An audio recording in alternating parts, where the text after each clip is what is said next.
So for the longest, I've really been contemplating getting on here and like telling the world my business, but everybody kind of sort of already knows my business, so why not just share my side of the story and express like, how I feel about the situation or whatever the case may be. So for those of you that know, you know, and for those of you that don't know, you're about to find out. I am 20. I turned 21 this year in August. I'm not a teenager. I'm not a child. All of these situations and events happened when I was a teenager, when I was in high school, and whatever else when I was growing up. So the first thing I'm going to speak on is I've never disrespected Renee. I don't even talk to Renee. Like I haven't had Renee's phone number in God knows how long. That's if I even had her phone number ever since I've had a phone. So just know I used to literally love the ground this woman walked on. Like growing up, I used to call her mama. Like I literally used to put her over my own mother. Like it was a situation that happened where my mom literally had to call the police on them to get me back because I didn't want to go home to my mom and they didn't want to give me to my mom.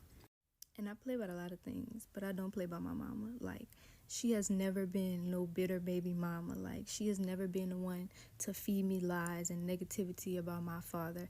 She let me get my own opinion and come to my own conclusions about what kind of man he is. So everybody can dead that situation with saying, oh, she's bitter, this, that, and the third. Because at the end of the day, my mama stood on business, and child support or no child support, she took care of me the best way she could and the best way she know how.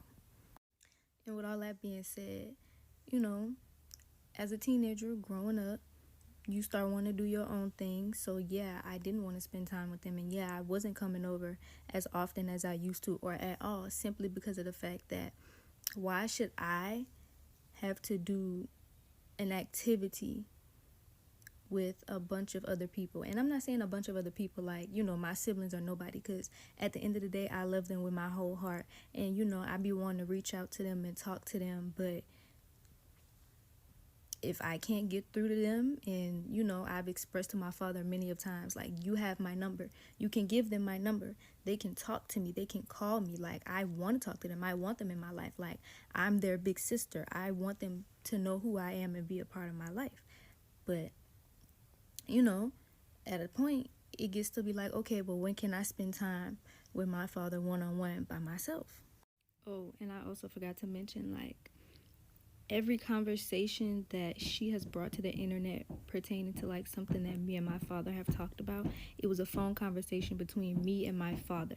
Not once did I ever say, oh, well, I want to include Renee in this situation. I've always expressed to him how I feel, and for some reason she's always sitting there right next to him when I'm on the phone with him, and then she decides to take over the phone and speak her think piece when I say absolutely nothing to her.